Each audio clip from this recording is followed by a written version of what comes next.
रहेंगे। डॉक्टर साहब ये फरमाइएगा कि महंगाई ने अवाम की कमर तोड़ दी है, भूख की वजह से लोग खुदकुशियां कर रहे हैं, महंगाई की वजह से लोग बड़े परेशान हैं, फाके काटने पर मजबूर हैं। तो सर आपने अपनी हुकूमत में ये महंगाई के ऊपर किस तरह कंट्रोल किया था? सबसे बड़ा इशू है इस वक्त पाकिस्तान का महंगाई, जिसकी हर खाने पीने की अशिया जो है उसकी कीमतें आसमानों को छू रही है। जी उस्मान साहब, मैं समझता हूँ कि ये सबसे इस वक्त यानी परेशान कुन मसला है पाकिस्तान, हर पाकिस्तानी के लिए।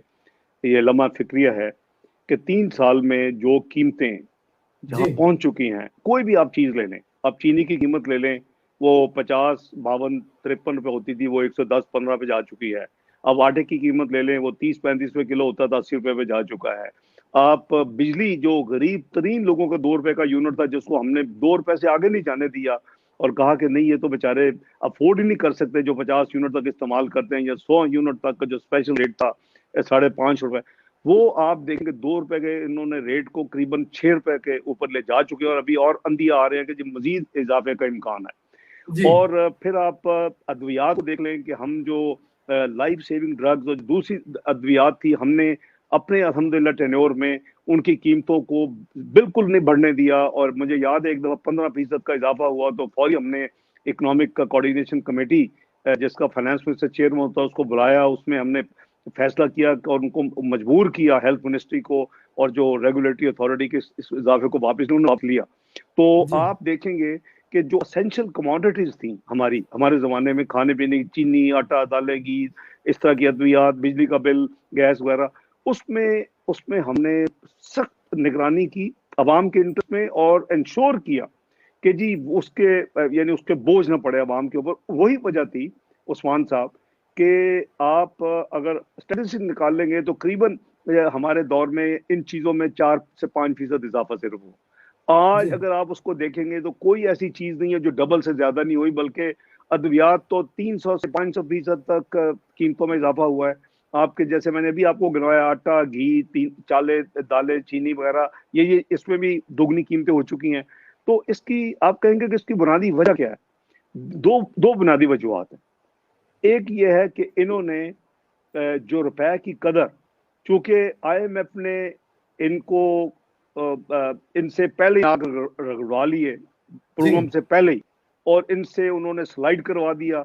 अब ये इन्होंने बेवकूफ़ी में किया या एक डिक्टेशन के जरिए किया, या मुझे नहीं पता कि मैं फ्रैंकली वजूहात क्या है, लेकिन एकदम से जो स्लाइड करना शुरू हुआ और इन्होंने उसको मादर पितर हाथ छोड़ दिया। ये हैंडफुल ऑफ वल्चर्स हैं, हैंडफुल ऑफ वल्चर्स मैं इन्हें कहता हूँ। ये मैं 98 में भी इन्हीं से डील किया और मैंने 13-14 में इन्हीं से डील किया। उसके बाद उनको पता है कि ये PMLN की हुकूमत का जो फाइनेंस मिनिस्टर नहीं खा जाएगा अगर हम अवाम, क्योंकि इससे आपकी महंगाई का तूफान शुरू होता है। और इसी से महंगाई का तूफान शुरू हुआ पाकिस्तान में कि जब रुपए को बिल्कुल खुला छोड़ दिया गया और इन्होंने आके IMF के प्रोग्राम से खुद आके, अच्छा अब देखें मेरे अपना जो साथी हैं पार्लिमान के असद उमर साहब की, वो क्या जी हमने रुपए को खुला छोड़ दिया, हमने इंटरेस्ट, बड़े बड़े यानी फखर से ऑन कैमरा ये सारी चीजें कह चुके हैं जब IMF के पास जा रहे थे, क्योंकि उनको डिक्टेशन थी अब ये कर क्या है, इन्होंने किया और अपने मुल्क का इंटरेस्ट नहीं देखा, 22 करोड़ अवाम की तकालीफ को सामने नहीं रखा। तो एक तो सबसे पहले ये प्रॉब्लम हुई। उसके बाद इन्होंने जो गलत ऑब्वियसली काम किया, जो महंगाई बढ़ती है तो फिर आपको इंटरेस्ट रेट बढ़ाने पड़ते हैं उसको काबू करने के लिए। ये 13.25% पे इंटरेस्ट रेट ले गए, जिसको हम अपना जब मियां मैं थे हम 5.25% पे ला चुके थे। हमारे जाने के बाद जो 6.25% शायद का कहा नवाजी साहब के जो चंद महीने थे उसमें वो उन्होंने छोड़ा 13.25% पे। और क्रिमिनल एक्ट क्या था कि डॉलर बोरो शुरू कर दिए। डॉलर यानी ओके बोरो किए कहाँ 13.25% पे। उनको कहते थे हॉट मनी, आपने सुना होगा। करीबन $3.7 बिलियन इन्होंने उस तरह लिए और वो करीबन 1.25 साल उसमें ये खेलते रहे। और वो 3 महीने के उनको ट्रेजरी बिल देते थे, वो अपना उसमें मुनाफा लेके 13.25% पे फिर वो कन्वर्ट करते हो, फिर वापस वो ट्रेजरी बिल ले लेते थे। तमाशे थे, मैं उसे शोर मचाता था कि ये क्या कर रहे हो यार, पाकिस्तान की तारीख में वो एक बहुत बड़ा स्कैंडल है। और देखना पड़ेगा कि कौन थे 3.7 बिलियन डॉलर पाकिस्तान को जो लैंड किया, जिन्होंने उधार दिया और 13.25% पे उन्होंने मुनाफे कमाए पाकिस्तान से। और दुनिया में इंटरेस्ट रेट जो है डॉलर का वो 1.5-2% था। तो वो तो पता नहीं कौन कौन उसमें इन्वॉल्व है और कौन, ये तो जब ये जाएंगे तो फिर इनकी इंक्वायरीज हम करेंगे और फिर कौम को पता चलेगा। तो इनकी टोटल मिसमैनेजमेंट थी। ये जो आप फरमा रहे हैं ना जी, ये महंगाई का तूफान इनकी अपनी इनकॉम्पिटेंस और मिस हैंडलिंग, मिस गवर्नेंस की वजह से हुआ है। दूसरा मेजर फैक्टर इसमें भी स्टेट की रिट और आपकी ओवरसाइट बड़ी सख्त किस्म की जरूरी है। मैंने जैसे कहा कि चंद लोग, हैंडफुल ऑफ लोग हैं, वो हमारी इतनी डेप्थ नहीं है कि अपना फेडरल रिजर्व की तरह या बैंक ऑफ इंग्लैंड की तरह या यूरोपियन बैंक की तरह अगर करेंसी जो एक जो बैंड है उसके बाहर निकलेगी या तो हम फेंक देंगे अपने डॉलर्स आंखें बंद करके, जो कि इनका ख्याल था मैं करता हूँ। वो अल्हम्दुलिल्लाह हमने नहीं किया, क्योंकि होता तो अब तक ये शादियाने बजा रहे होते और रिपोर्टें अवाम को दे रही होती और सबूत पेश कर रहे होते। 3 साल गुजर गए हैं, सारे अदारे तो इनके नीचे हैं। FIA को बुला के ये कहते हैं भाई इसको ये कर लो, इसको ये कर लो।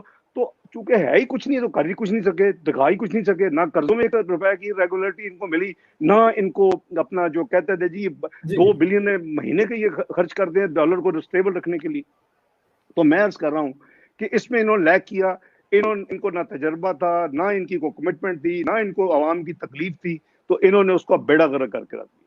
ये तो कोरोना की वजह से उस्मान साहब रेट 13.25 से 7% आया, सारी दुनिया ने जब किए तो ये मजबूर हो गए। अदरवाइज आज भी आप इन्फ्लेशन की इनका देखेंगे तो डबल डिजिट इन्फ्लेशन जा रही है। और नवंबर दिसंबर जो गुजरा है उसमें इनके जो फूड इन्फ्लेशन थी वो शहरों में करीबन 19% और देहातों में 24%, यानी अनइमेजिनेबल कि इसी वजह से लोग चीखो पुकार करते हैं। तो इसमें इनका टोटल फेलियर है, अपना सेल्फ क्रिएटेड जो है ना प्रॉब्लम है, इनकी वजह से ये सारी तकलीफ आवाम उठा रहे हैं, इनकी इनकॉम्पिटेंस और इनकी मिसहैंडलिंग की वजह से। दूसरा जो मेजर काम नहीं, दो चीजें महंगाई। दूसरा ये है कि स्टेट का ये काम है कि आप होर्डर्स के खिलाफ, आप प्रॉफिटियर्स के खिलाफ, आप अपना इतना आपका ओवरसाइट होनी चाहिए, इतनी स्ट्रिंजेंट आपकी उसकी यानी ओवरसाइट के और उसकी सुपरविजन होनी चाहिए कि आप उसकी मॉनिटरिंग कर रहे हो। वो हम करते थे, हमको डंडोरा नहीं पीटते थे। तो फोरम थे जो रेगुलर ये काम करता था कि कीमतों में उतार चढ़ाव को देखता था। पाकिस्तान में 36 मार्केट के डाटा आता था और वो कौन लाता था? Pakistan bureau of statistics. National pricing monitoring committee थी जिसको मैं अल्लाह के फजल से हेड करता था। सूबों के तमाम फूड जो सेक्रेटरीज और फूड के जो महकमे थे उनकी नुमाइंदगी थी उसमें। फेडरल गवर्नमेंट की फूड सिक्योरिटी की नुमाइंदगी थी। रेलेवेंट उसमें सेक्रेटरीज थे, उसमें एडमिनिस्ट्रेशन के लोग थे। हम देखते थे कि यार ये फलां चीज जो है ये इस्लामाबाद में अगर 50 रुपए में है तो ये पिंडी में 40 में है या 30 में है, तो ये क्यों है? ये इस तरह की माइक्रो मैनेजमेंट करते थे हम। ये टमाटर जो है आसमान पे पहुंच रहा है तो इसके लिए हमें क्या इसको ठीक करना है, तो करेक्ट एक्शन लेते थे। दूसरा जो फोरम, तो इनका कोई इंटरेस्ट नहीं है इसमें, ना इन्होंने कुछ किया। दूसरा इनका जो था वो था अपना ECC, economic coordination committee of the cabinet. हम उसमें माना ये पूरे सेक्रेटरीज, इकोनॉमिक सेक्रेटरीज, पूरे आपके इकोनॉमिक मिनिस्टर, उसमें शायद नवाजी साहब थे, आसन इकबाल साहब थे, ख्वाजा आसिफ साहब थे, यू नेम इट, जितने इंपॉर्टेंट मिनिस्ट्रीज थी आपकी वो वहां नुमाइंदगी होती थी। और हम उसमें भी महीने में एक दफा ये सारी जो नेशनल प्राइसिंग मॉनिटरिंग कमेटी में जो हम करते थे वहां लेके आते थे, उनसे डिस्कस करते थे। और उसके बाद अगर करेक्टिव एक्शन लेने होते थे, एडमिनिस्ट्रेटिव एक्शन लेने होते थे, तो भाई अगर आपको परवाह ही नहीं है कि जहां मर्जी कीमतें जाएं, मैंने तो अपना एंजॉय करनी है लाइफ और हुकूमत, तो फिर यही होगा जो होता है। अभी पता नहीं आपने देखा नहीं, मैंने किसी ने मुझे क्लिप भेजा इन अपने चेयरमैन प्राइस कंट्रोल कमेटी ने कहा है कि जी हम फेल हो गए हैं, हम परफॉर्म नहीं कर सके, हम कीमतों में को कंट्रोल नहीं कर सके। ये नहीं है, ये आपसे पूछें कि जी वो ओपन मार्केट है। ओ भाई कौन सी ओपन मार्केट? आपके नीचे विंग्स के नीचे बैठे इमरान नियाजी साहब के, जिन्होंने अरबों खरबों बनाए हैं। विंग्स के नीचे बैठे हैं जिन्होंने चीनी में अवाम को 350 अरब सालाना एक्स्ट्रा ले रहे हैं। विंग्स के नीचे बैठे हैं जो आटे में 1000 अरब कौम का सालाना लूट रहे हैं। तो वो तो इनका अपना माफिया है। अद्वियात में इन्होंने अरबों रुपए बनाए हैं, कौन सी जगह इन्होंने छोड़ी है? तो बात यह है कि ये ना इनकी कमिटमेंट है, जैसे मैं अर्ज कर रहा हूँ, ना इनमें कॉम्पिटेंस है, ना इनको गवर्नेंस रन करने का आता है। इनको सिर्फ आता है तो बद अखलाकी आती है, तो बदकलामी, बद अखलाकी और सिर्फ पॉलिटिकल स्टेटमेंट। ओ जी वो ये कर गए पिछली को, ओ भाई 3 साल के बाद तो पिछली हुकूमत को आप ब्लेम नहीं कर सकते ना, लेकिन जो फैक्ट्स एंड फिगर्स हैं वो सारी दुनिया में है कि हमारी परफॉर्मेंस क्या थी। तो ये महंगाई जो है ना जी, ये मैं समझता हूँ कि नंबर 1 मसला है।